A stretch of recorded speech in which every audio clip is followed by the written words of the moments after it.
welcome to the third episode of Her Side of Things. Our guest today, Dr. Pooja Bharti, is a calm, gym-loving, inspiring person who went against all odds to become a now successful pediatrician, an assistant professor of pediatrics at Government Medical College, Jammu, and a mother of two children. Let's hear from her the challenges she had faced and how she overcame the barriers. Hi, Mom. Hi Aksha. Hi everyone.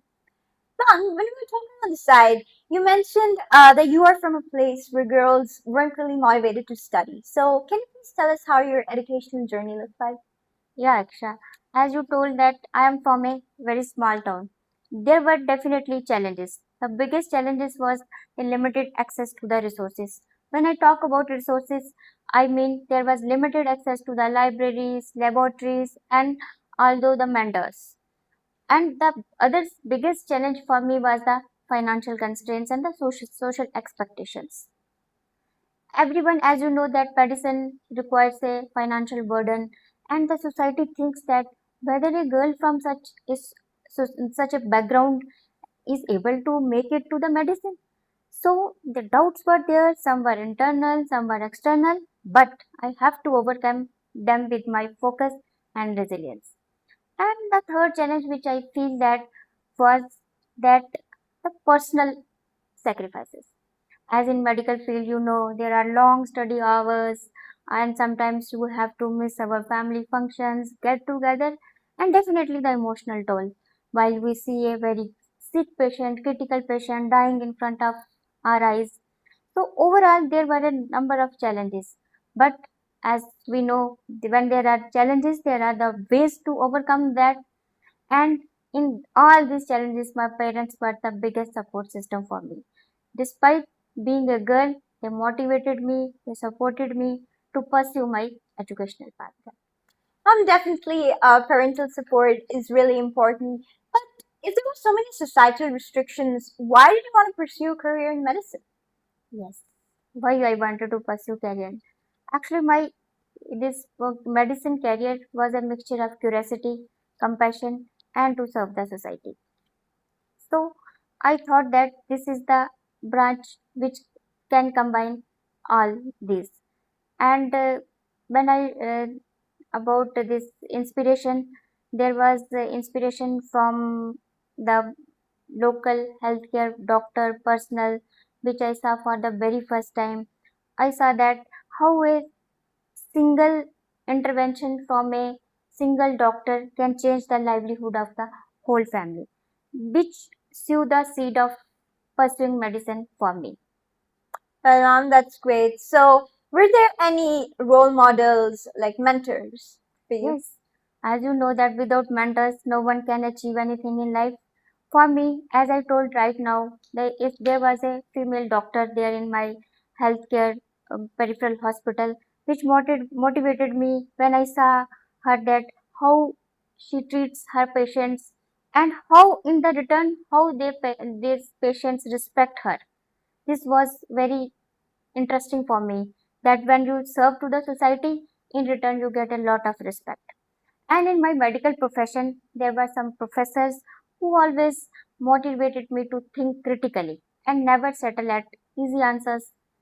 They inspired me that medicine is not only about knowledge, it is about combining compassion with knowledge so that we can serve the society. And definitely, our seniors who model resilience in me. They inspired me, they motivated me that we have to combine professionalism with empathy and how to be stay calm in emergency. As you know, being a doctor, we have to handle the emergencies. How we can take care of our emotional health also. So all these mentors played an important role in nurturing me and to make me a doctor which I am today. From the way your mentors inspire you, you're inspiring us. But I definitely have to ask, what's the most rewarding experience as a doctor? Rewarding experience as a doctor, especially as a pediatrician, is for me is that watching my children who came very fragile and critical to me, and when they return home, they are happy, full of energy. and the resilience they show. And moreover, they are happy, but their parents are very grateful to me. And watching all these things, I think this is a very big achievement for me. And when I talk about as a my role as an assistant professor, when I watch my these younger generation of the doctors, my students, who from the curious, nervous learners, they groom into a professional doctors. I think this is quite satisfying for me, and all these things, these two things teach me that, inspire me that yes, I am doing what I always thought to do. Wow, that's wonderful. So, what accomplishment are you most proud of?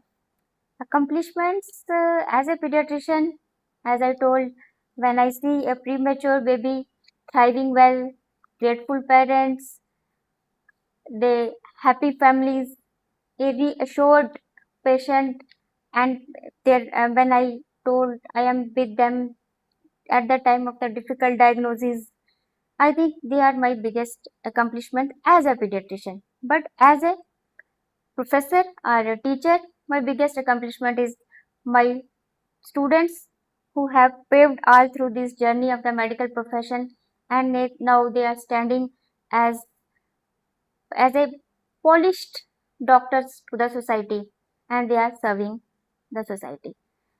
All these dual roles, these dual accomplishments make me that yes, Pooja, you are on the right path. Continue it, and so that I am saving the lives and nurturing the future also. That's wonderful. And being a woman, you've achieved a lot. So, what does being a woman in STEM mean for you? Yes, Aksha, women in STEM for me is that, hey girls, world is yours, science is yours, break the barriers and achieve what you want. Girls, your creativity, your curiosity, and your resilience. With your resilience, you can achieve everything you dream of. As a pediatrician, as I told you, that earlier very less girls were there in this branch and in some surgical branches like orthopedics. Earlier, women were thought to be like you are meant only to be in gynae and obstetrics. Now, society is accepting this thing, and now girls are joining pediatrics, medicine, surgery, and other surgical branches from medical point of view. So, for me, girls in STEM means that, hey girls, word is yours, science is yours, just go ahead with your determination. I think that the girls watching this would be really inspired by what you just said. But I have to ask that were there certain gender biases or challenges you had to face, and how did you overcome them? Yes, Aksha, gender wise is definitely there. As I told you right now, earlier girls, women were very less in numbers in medicine, but now more and more of girls are entering this field. They are fulfilling their dreams. They are in surgical branches, as I told you right now. So, gender bias is definitely there. But as I told you, we have to overcome our bias. I, in during my this journey, I always lean to my mentors and the colleagues who believed in me.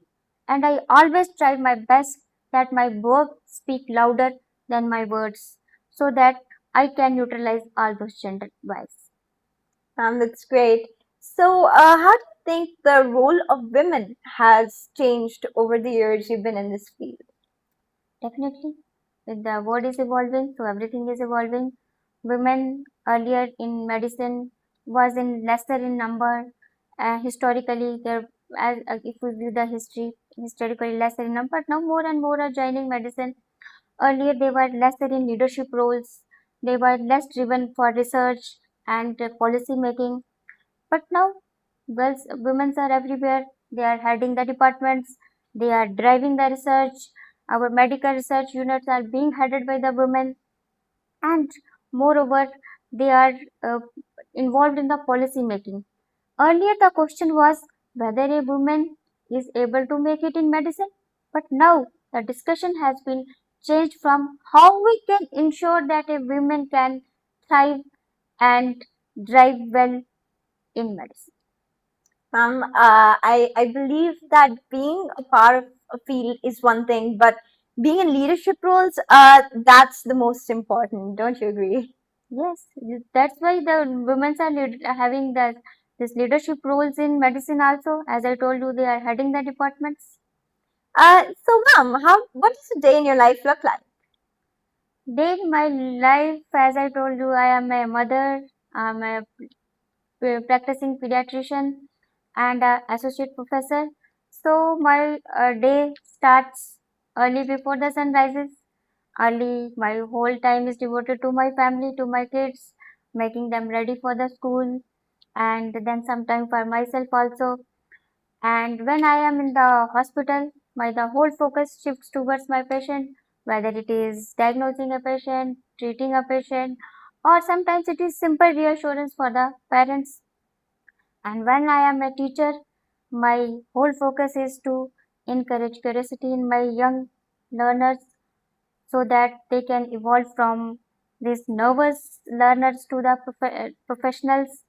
So, overall, I always try my best that in whatever role I am, I put my heart fully in that.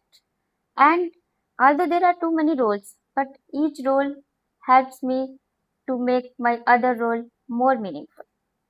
Ma'am, that's beautiful.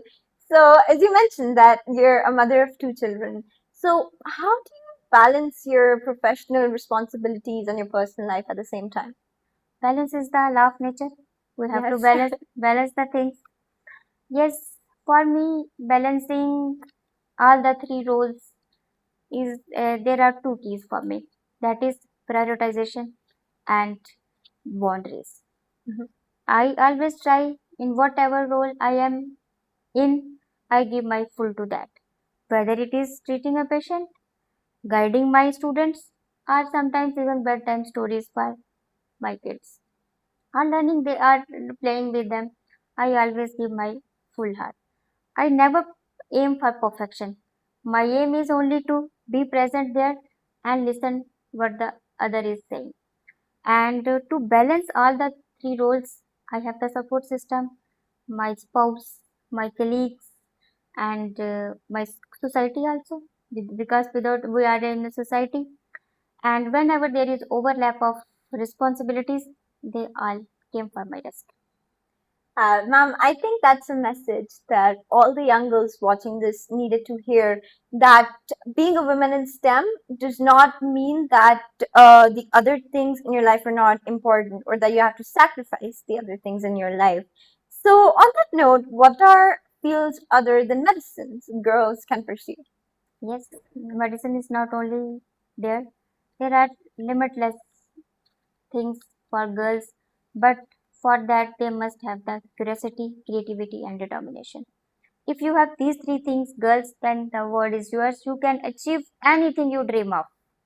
If I particularly say about professions apart from medicine, yes, definitely there are engineering, artificial intelligence, innovation, entrepreneurship, mathematics, statistics, environmental sciences, biotechnology, genetic engineering.